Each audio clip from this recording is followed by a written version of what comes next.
My name is Arthur Miller, and I'm 47 years old, a history teacher living in what I used to think was the peaceful little town of Maple Creek, Ohio. My life was built on order and routine. I taught the lessons of the past, came home to my wife, Sarah, and my daughter, Emily, and enjoyed the quiet hum of suburban life. Our street was the kind of place where you could hear the wind rustling through the oak trees at night and the distant chime of the ice cream truck in the summer. I treasured that peace. It was predictable, it was safe. That all changed the night I first heard the monster. It wasn't a creature from a horror movie, but it might as well have been. It was the sound of a Harley-Davidson motorcycle with its pipes sawed off, a gut-wrenching, wind-rattling roar that exploded into the dead of night. It was 1 in the morning. The sound vibrated through our floorboards, up the walls, and into my bones. Sarah groaned beside me, pulling a pillow over her head.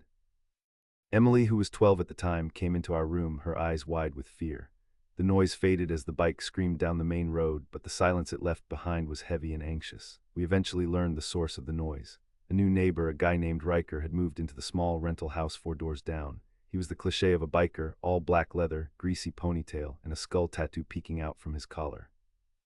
Kept to himself during the day, but at night he became the phantom menace of Maple Creek. The late-night rides became a pattern. Sometimes it would be 2 in the morning, sometimes 3. He would fire up that beast of a machine, let it idle for a full minute as if to make sure every single person in a 5-block radius was awake, and then he would tear out of the neighborhood like he was escaping a burning building. An hour or so later he would return, announcing his arrival with the same deafening thunder.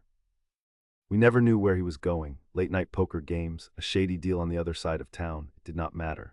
What mattered was that my daughter was losing sleep before her big exams, my wife, a nurse, was exhausted for her early morning shifts, and my peaceful home had become a place of nightly anxiety. I was a man who believed in systems, in doing things the right way, so my first step was to try and be a good neighbor. One Saturday afternoon, I walked down to his house. His bike was parked in the driveway, gleaming and menacing even in the daylight. I knocked on the door, a plate of Sarah's oatmeal cookies in my hand as a peace offering. Riker opened the door shirtless, a scowl etched on his face. I introduced myself, explained that the late-night noise was a bit of a problem for my family, and asked if he could maybe keep it down. He looked at the cookies, then at me, and a smirk spread across his face. He did not take the cookies. He just said, "It is a free country, old man," and shut the door in my face. The humiliation stung worse than the noise. My next step was the authorities. Our city had noise ordinances. There was even a police officer, a guy named Dave, who lived right across the street from Riker. Surely he would do something. I called the non-emergency line one night as Riker's engine was shaking our windows. The dispatcher sounded bored. She said they would send a car when one was available. No car ever came. The next day I saw Officer Dave washing his patrol car in his driveway. I walked over and brought up the issue. Dave just sighed and shook his head. "Yeah, he is a character, that Riker," he said, but his tone was dismissive. Boys will be boys. I realized then that the system I believed in was not going to help me. I was on my own. Riker, seeming to sense my failed attempts, got worse. He started revving the engine a little longer, the sound feeling less like a byproduct of his lifestyle and more like a personal message to me. I started having fantasies, dark thoughts for a history teacher.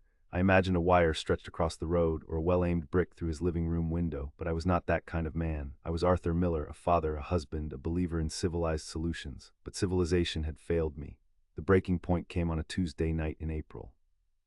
Emily had a statewide standardized test the next morning, the kind that colleges look at even in middle school. We had spent weeks preparing. She was nervous, and all she needed was a good night's sleep. I promised her it would be quiet. I sat in the living room watching the clock, praying for silence. At 2:15 in the morning, the monster roared to life. It was louder than ever, a defiant scream into the night. A few minutes later, Emily came downstairs, tears streaming down her face.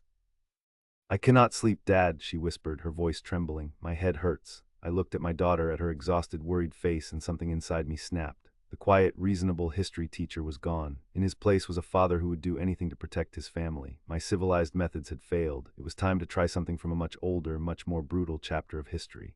The next morning, on my way to work, I stopped at the hardware store. I walked past the lawn fertilizer and the paint swatches and went straight to the fasteners aisle.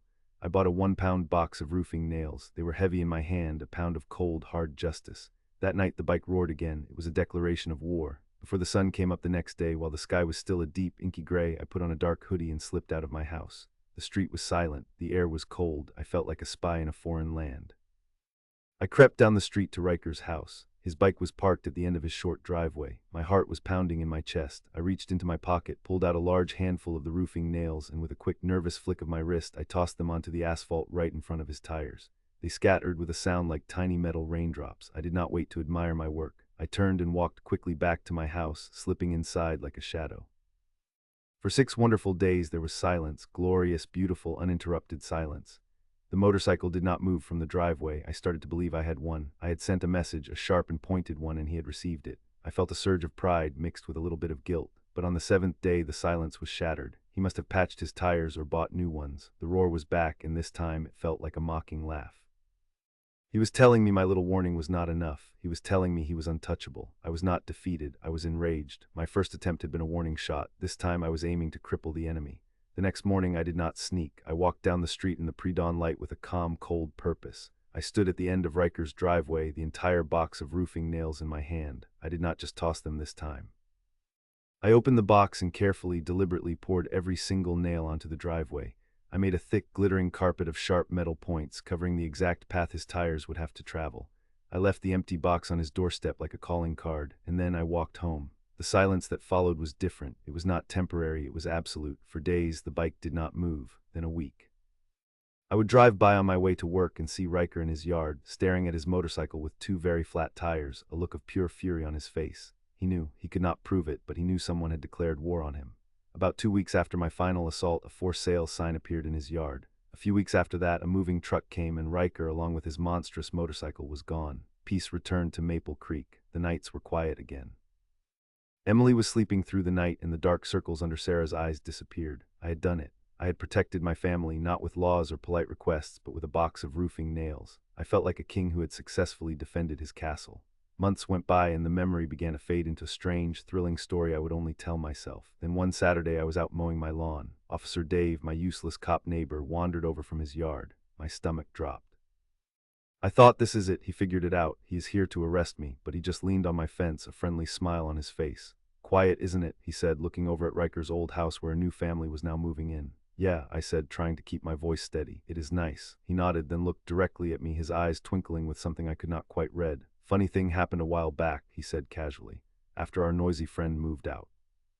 A little box showed up on my porch one morning. No note, no name, just a single roofing nail inside. He paused, letting the words hang in the air. I do not know who left it or what it was supposed to mean, but whoever it was, I figure they were just a good neighbor looking out for the neighborhood. He clapped me on the shoulder. You are a good neighbor, Arthur. It is good to have people around here who care about keeping the peace. He then turned and walked back to his own yard, leaving me standing there in the sunlight, the smell of fresh-cut grass in the air, and a secret, silent understanding passing between 2 men who knew exactly how the war for our quiet little street was won.